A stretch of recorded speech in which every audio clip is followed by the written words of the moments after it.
It's after work hours, so it is dark. Again, I could never live any further north than I do right now because I could not handle it. So yeah, this is just what we're dealing with. I have light coming from other directions. I don't really know if it's doing me any benefits. I think it's like actually too yellow, but so I made a video a million years ago about having routines when you're in kind of like a more manic state, but I had a few comments on that video talking about, okay, well, what about when you're in a depressed state? Like, what does that look like? I know for myself, it's hard to get out of bed. You know, there's a spectrum of how functioning you can be. You know, I've been to the point where I don't get out of bed for days, and I've been to the point where, you know, I just try and do things to get me distracted enough to be able to live my life. I've been everywhere in between. And there have been times where, no, I haven't really had a good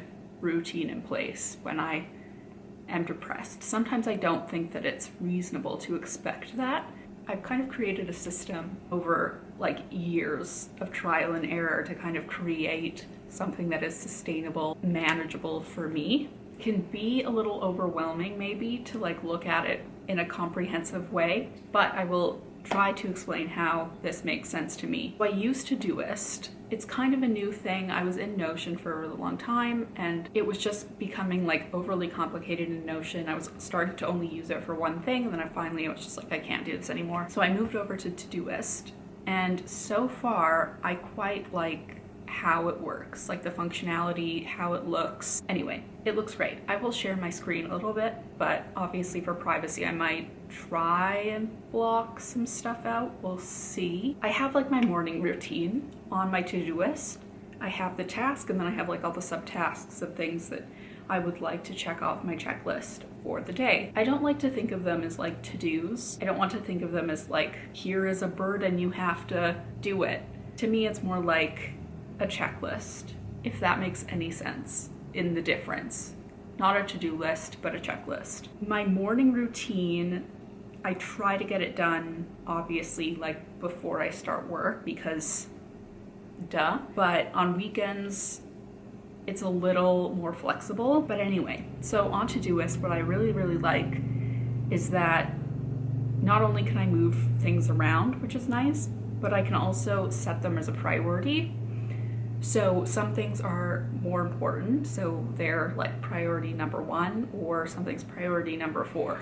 And so I kind of structure my to-do list where some parts of my routine are absolutely non-negotiable.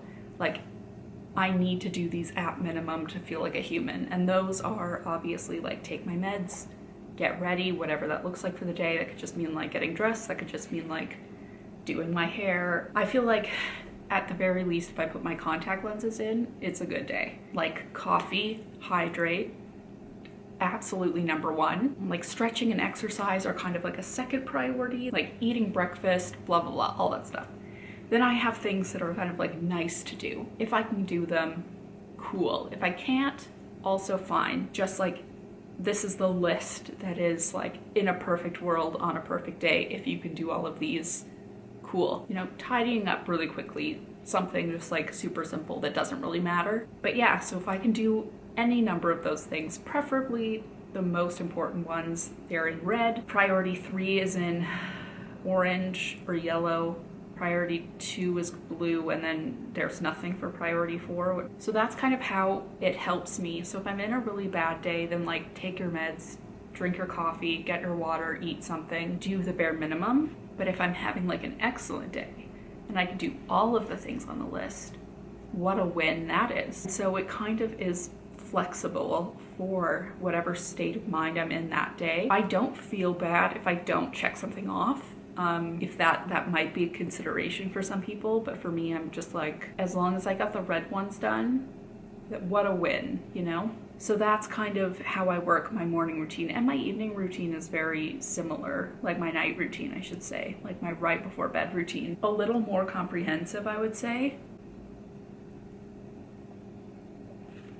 And I have things at varying priorities, maybe more than I do in the morning, just because by the time that I'm done work or we're in the evening, my energy is just like, it's a no.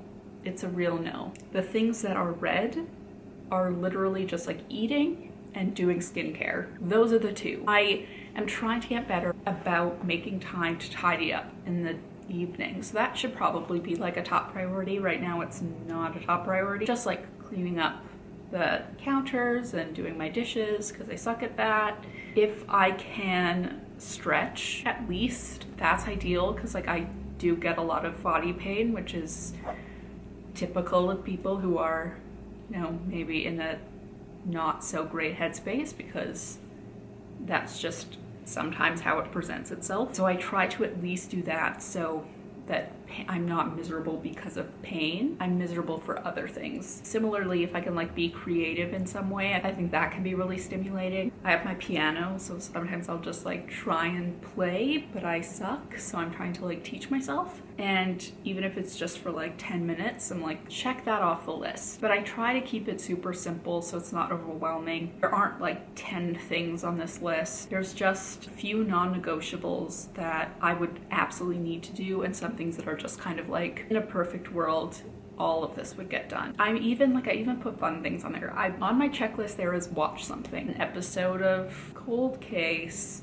so I'm doing a rewatch, or whatever true crime I feel like watching. Like, I put things on there that I know will be an easy check off just because it feels good to be able to check something off, especially at the end of a work day. I have like another kind of checklist that I think is like kind of built into Todoist, but I did keep it and kind of made it my own. And that's just like an end of workday routine where I just like close everything out. Everything that I've been avoiding, I break it down into other tasks so that it's not so overwhelming. I do my desk, which I rarely do because my desk is so small, I need a new one. Keep like a firm shutdown time, or, you know, look over all of the tasks that I have completed so that I can feel good about myself. Or like save an easy win for the first thing in the morning, like things like that. And I think that was built into Todoist, but I was like, I like this, I'm gonna keep it.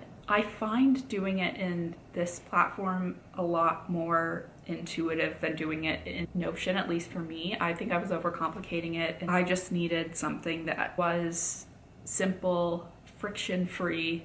I check it off, and then it automatically will reset for the next day, and I don't really have to do anything. It's just like set it up to be recurring, I'm done. Yeah, so far, just being able to do the things that I absolutely need to do to like survive as a human, but then kind of placing the other things at like different levels of importance has been really helpful for me. In the past, I've built these routines that aren't flexible, and what's happened is that it feels like a pass-fail. I either do the whole routine and I passed, or I drop something, or I only complete half of it and I failed at keeping this routine. As I've kind of lived life, I've discovered that having that kind of movement in between of not being 100% perfect but not failing, it's not so black and white.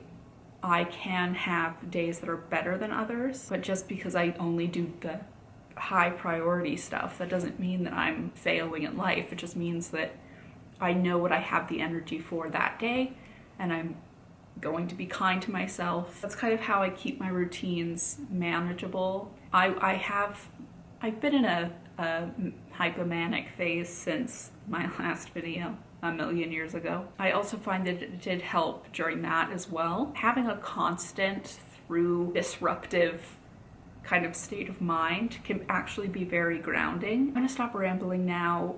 It's already like almost pitch black and I'm losing light. Well, I'm losing light that I never had in the first place. Yeah, I'm gonna stop talking and I will see you all in the next video.